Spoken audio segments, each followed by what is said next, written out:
All right, music lovers and just drama seekers, welcome back again to the Real Music Observer. My name is Dave, observing real music in real time for real people just like you right there, me right here. Happy New Year. It's 2018. We all made it, so that's a big thumbs up there. I've got my friend here, so if you hear ruffling, that's a Muscovy duck who's very friendly and likes to watch me do these videos. So I definitely have a live audience. I've never talked about it. Sometimes they're seated behind me, sometimes they're in front of me. It's just living here is fun. I'm still in the short sleeve shirt, although definitely a cool down and a rainy time ahead apparently. This morning I kind of woke up with, my mom had this expression, a hair across your fill in the blank. And I woke up this morning with that. I probably shouldn't have, but, I didn't party or do anything crazy. My wife and I are in bed early. It's a date, okay? I get it. Fireworks all over the place here in Florida. And I listened to that for a few hours and finally fell asleep. But this morning I woke up and I was thinking about this, and this is the thing I wake up with. This difference between the two guys in Journey who have outwardly expressed their faith, okay? One guy's not actually in the band right now. He was in the band. He went through a really rough patch. His name is Dean Castronovo. He's the former drummer. And I loved the way he flipped his life around, but hasn't become some sort of Christian zombie, okay? And again, this is a opinion-based channel, and if you're not comfortable with some of this terminology or you think I'm too harsh, I'm calling it like I see it. And again, I kind of woke up with that mentality this morning. The other guy who plays keyboards and is currently still in the band, his name is Jonathan Cain.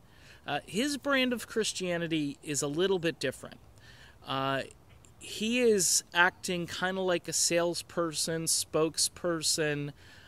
He is no longer really talking about the things of Journey and the things of music in the same way.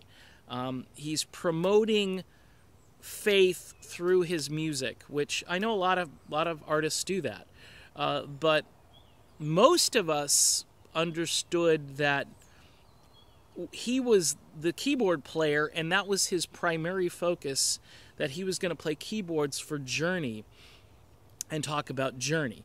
But he doesn't seem to talk about Journey.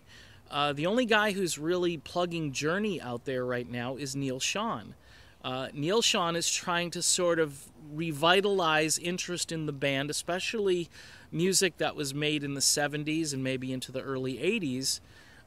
This benefit concert coming up is the most exciting thing out there. Now, Dean Castronovo, who I kind of know personally, I have not shook hands and met him, but I kind of know him.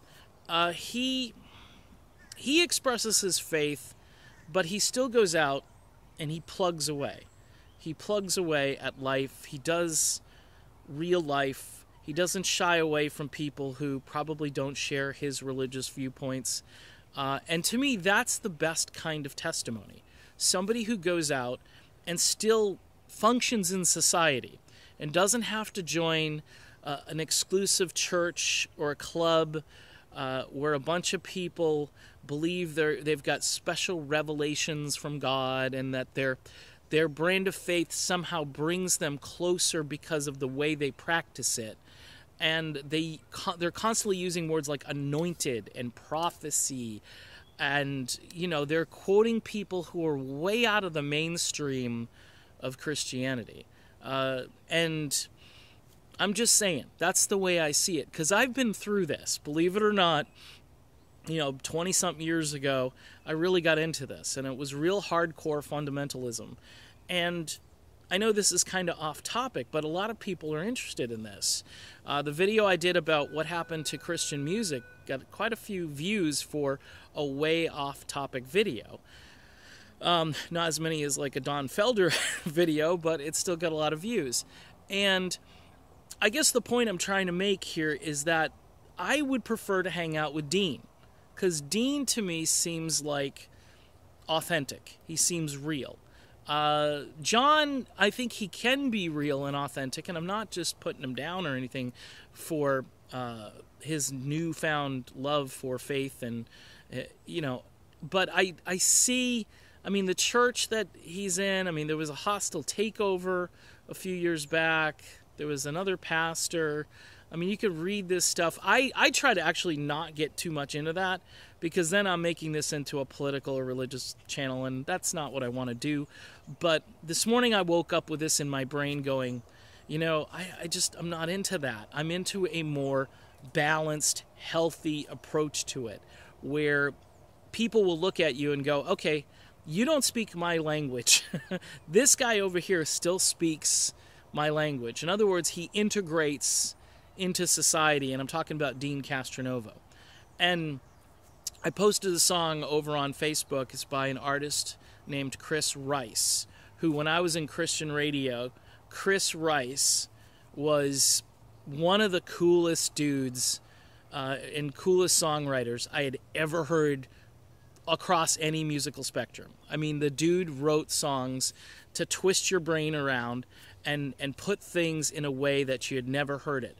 There's a song called Smell the Color 9 that as soon as it came out, it was like a fly or a moth going right to the light. I was like, what a song, because it expressed exactly how I felt about this.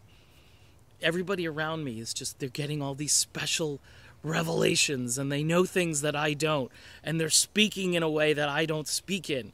I just speak my normal off-based grammar English. You know what I mean? This is what I do.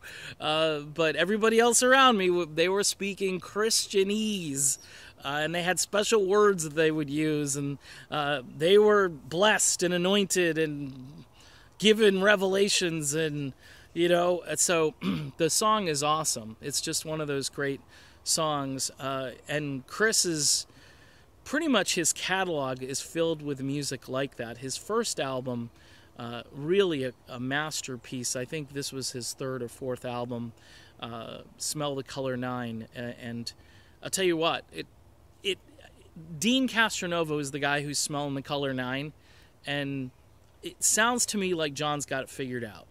And maybe he does, and maybe I should just shut up. But I just had that on my brain this morning, and I had to throw it out there. It's a new year. I'm still going to be a little bit, unpredictable, because that's what I do. All right, so that's my video. What's your version of faith? Is it more like Dean, or is it more like John? It's interesting that in a band that nobody back in 1981 or whatever would have thought had anything to do with this stuff, it's now a topic of discussion. I'm Dave. This is The Real Music Observer. I'll be back all year long in 2018. We got Steve Perry news coming up. Of course we do. I'll give you that one, plus just other thoughts I have.